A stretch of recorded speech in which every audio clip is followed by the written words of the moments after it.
একদম সোজাসাপটা। আর বাস্তব কথা বলতে গেলে আমাদের দেশের এই শিক্ষা ব্যবস্থায় যারা মাথাওয়ালা আছে অর্থাৎ নীতি নির্ধারকরা তাদের সাধারণ মানুষের জীবন সম্পর্কে, বাস্তব জীবন সম্পর্কে বিন্দুমাত্র জ্ঞান নাই। এসি রুমে বসে রুটিন বানানো আর কোমর পানিতে এসে যে পরীক্ষা দেওয়াটা এক বিষয় না, এই সোজা হিসাবটা তারা অ্যাকচুয়ালি বুঝতে চায় না।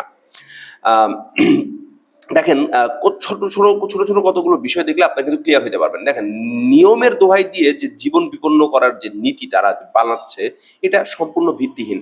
বোর্ডের বড় বড় কর্তারা বলতেছে সারা দেশে এক প্রশ্ন পরীক্ষা করা হয়, তাই চাইলেই প্রশ্ন পরীক্ষা বাতিল করা যায় না। এটা কেমন কথা?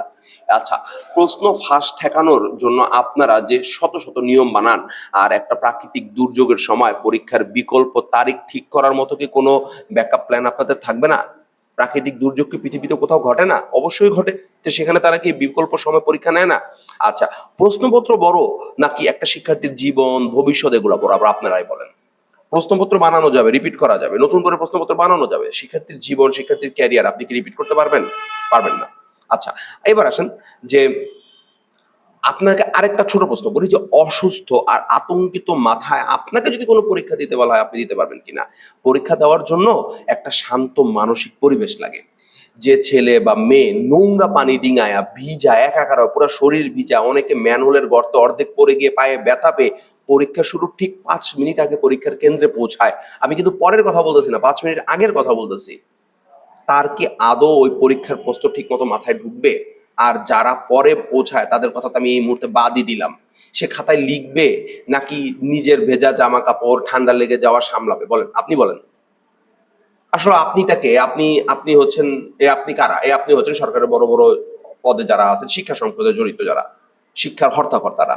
আপনাদের মাথায় এইসব জিনিসগুলো তো আসবে না। আপনাদেরকে আমরা আসলে ফেসবুকে যত বলি, কত শত শত শিক্ষকরা, অভিভাবকরা আপনাদেরকে এই ব্যাপারে বলতেছে। শিক্ষার্থীরা এত ম্যাচুরিটি নিয়ে আপনাদের সাথে পত্র-পত্রিকার সামনে, সাংবাদিকদের সামনে কথা বলতেছে। আপনার তাতেই গায়ে লাগতেছে না? আমি একজন সাধারণ টিচার হয়ে আপনাদের কোচিং এর টিচার হয়ে আমি এই কথাগুলো বললে আপনাদের যে খুব বেশি পরিবর্তন হবে এমন তো আর কথা না। বাট মনের দুঃখ থেকে এই কথাগুলো বলি। শিক্ষার্থীদের এই কষ্ট আসলে আমাদের টিচার হিসেবে আমরা মেনে নিতে পারতেছি না। আচ্ছা, আবার এর উপরে আপনি একটা জিনিস চিন্তা করেন, বিদ্যুৎ নাই। পোলাপান ঠিক মতো পড়তে পারতেছে না। এই অবস্থা পরীক্ষা নেওয়া আর জোর করে কাউরে পানিতে ডুবায়ে মারার মধ্যে আদৌ কোনো তফাৎ আছে? বৃষ্টি হচ্ছে, রাস্তাঘাটের অবস্থা বাজে, পড়ার জন্য বিদ্যুৎও নাই। কেন বিদ্যুৎ নাই? বিদ্যুৎ বলতেছে যে জলাবদ্ধতার কারণে সব জায়গায় শর্ট সার্কিট হয়ে গেছে, বিদ্যুৎ নাই। আপনি খোঁজ নিয়ে দেখেন, এটা আমার মুখের কথা না। আপনি পত্র-পত্রিকা ঘাটেন, এমনিই জানতে পারবেন। আপনার বাচ্চা এই সময় আপনি মাননীয় শিক্ষামন্ত্রী, আপনার বাচ্চা যদি এই সময় এইচএসসি পরীক্ষা দিত, আপনি কি পরীক্ষাটা কন্টিনিউ রাখতে পারতেন? ডেফিনিটলি পারতেন না। আচ্ছা, এবার আরেকটা কথা বলি। আচ্ছা, পুরোটাই তো বাংলাদেশ। তাহলে চট্টগ্রামের জন্য এক নিয়ম হবে আর কুমিল্লার জন্য এক নিয়ম হবে না কেন? চট্টগ্রামে বন্যা বেশি, তাই পরীক্ষা বন্ধ। আচ্ছা, কুমিল্লার মেয়েরা যে কোমর পানিতে শাড়ি জামা ভিজায়া পরীক্ষা দিতে যায়, এটা কোন বিচার? চট্টগ্রামে এই জিনিসটা মেনটেন করা যাবে, কুমিল্লায় যাবে না? যারা এভাবে পরীক্ষা দিল আর যারা পরে ফ্রেশ মাথায় পরীক্ষা দিবে, তাদের খাতা কি আপনি একভাবে মাপতে পারবেন? এটা কি মানদণ্ডের জাস্টিফাইয়ের মধ্যে অসমতা করা হইল না? এই বৈষম্য আপনারা শিক্ষার্থীদের সাথে, শিক্ষার্থীরা বৈষম্যর জন্য এত কিছু করলো আর আপনারা সেই বৈষম্যই চাপিয়ে দিলেন শিক্ষার্থীদের উপর, বা দিচ্ছেন, অলরেডি দিচ্ছেন আপনারা। ওকে, এবার আসেন, আপনারা আরেকটা মূলা ঝুলাচ্ছেন আমাদের গলায়। সেটা হচ্ছে কি আগামী বছর ঠিক করব এই সান্ত্বনা দিয়ে। এই সান্ত্বনা দিয়ে লাভ কি? মন্ত্রণালয় বলতেছে 2027 সাল থেকে পরীক্ষা বর্ষাকালের আগেই নিয়ে নিব। ওয়াও, বাহ, তালিয়া। পরীক্ষা বর্ষাকালের আগেই নিয়ে নেব, ভালো কথা। তাহলে কিন্তু আজ এই যে 2026 সালে যে লাখ লাখ পরীক্ষার্থী এই যে মানে জাহান্নামের নরক যন্ত্রণা ভোগ করতেছে অলরেডি, তাদের কি হবে? 2027 সালের শিক্ষার্থীর কথা বিবেচনা করলেন, 26 সালের শিক্ষার্থীরা কি আমাদের দেশে সম্পদ না? আচ্ছা, তাদের রেজাল্ট যদি এই দুর্যোগের কারণে খারাপ হয়, সেই দায় কি আপনার এই মন্ত্রণালয় নিবে, এই শিক্ষামন্ত্রী নিবে, এই শিক্ষা বোর্ড নিবে?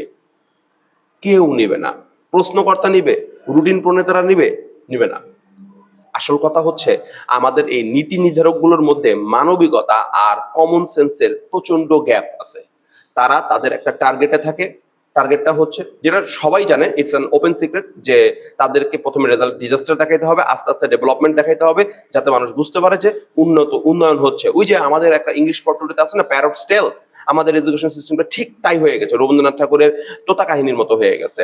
উন্নয়ন হচ্ছে, উন্নয়ন হচ্ছে, শিক্ষার্থীরা এদিকে কিন্তু ওই তোতার মতো একসময় মারা যাবে। আর যখন শিক্ষার্থী মারা যাবে, যখন শিক্ষা ব্যবস্থা কলাপস করবে, এসব জিনিস থাকবে না। এসব জিনিস আপনি একটু মনে করে দেখেন, কোটা কিন্তু কোটা সংস্কার কিন্তু এই শিক্ষা প্যানেলের মধ্যেই ছিল। শিক্ষার্থী এদের প্যানেলের মধ্যে থেকেই ছিল। শিক্ষা মন্ত্রণালয়টা একটা দেশের অত্যন্ত গুরুত্বপূর্ণ সেক্টর। এখানে সবারই অত্যন্ত দায়িত্বশীল হওয়া উচিত। দেখেন, সরকার প্রধান দলের থেকে মানুষের মন জয় করাটা কিন্তু এমনি টাফ, খুবই টাফ। এটা শুধু আমি বর্তমান এক্সিস্টিং যে গভর্নমেন্ট তাদের কথাই বলছি না, যে কোনো দেশের যে কোনো সরকার দলে থেকে জনগণের মন জয় করাটা কিন্তু খুবই টাফ। আর এই দিক থেকে আমাদের শিক্ষামন্ত্রী সাহেব, ইনি মন জয় তো দূরের কথা, আরো তাদেরকে মানে বিদ্বেষ হওয়ার মানে তাদের মন আরো খারাপ করে দেওয়া, তাদের প্রতি আরো রাগান্বিত করার প্রতিযোগিতা নামছে। সে কত বেশি মানুষকে আরো মানে তার প্রতি বিরক্ত করতে পারে, সে সেই জিনিসটাতে প্ল্যানিং করতেছে। আচ্ছা,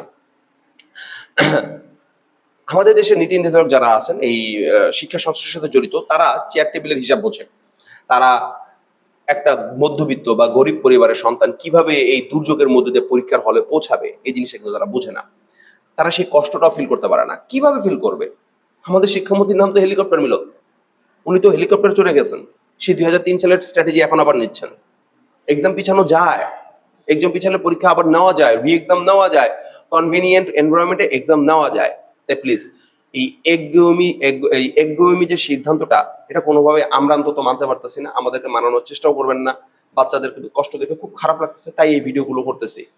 এই ভিডিওগুলো শিক্ষামন্ত্রীর কানে গেলেও উনি তোয়াক্কা করেন না। উনি চমৎকার একজন মানুষ, কোনো কিছু ধার ধারেন না। বাট এটা অন্যায়, এটা খুবই খুবই অন্যায়। শিক্ষার্থীদের সাথে অন্যায়। আমার এইচএসসি 26-এর যে বাচ্চারা, যারা আমার কাছে পড়ছে, যারা আমার কাছে পড়ে নাই, তাদের সাথে খুবই অন্যায় হচ্ছে। আমি সেই দিনও দেখলাম বৃষ্টির মধ্যে শিক্ষার্থী ভিজে ভিজে কষ্ট করতে করতে, আমার অনেক শিক্ষার্থীর জ্বর, এগুলো দায়বদ্ধতা কে নেবে? ফিজিক্স সেকেন্ড পেপারের মতো পরীক্ষা, শিক্ষার্থী জ্বরে মাথা ব্যথা নিয়ে উঠতে পারতেছে না। আমি সকালবেলা 2টা স্টুডেন্টের খবর নিয়েছি। দেখেন, ভিডিওটা আমি শেষ করে দেবো, আর টানবো না। ছোট একটা কথা বলি, নিয়ম মানুষের জন্য, মানুষ নিয়মের জন্য না। এটা সকল ক্ষেত্রে প্রযোজ্য, শিক্ষা ক্ষেত্রে আরো বেশি প্রযোজ্য। ভালো থাকবেন।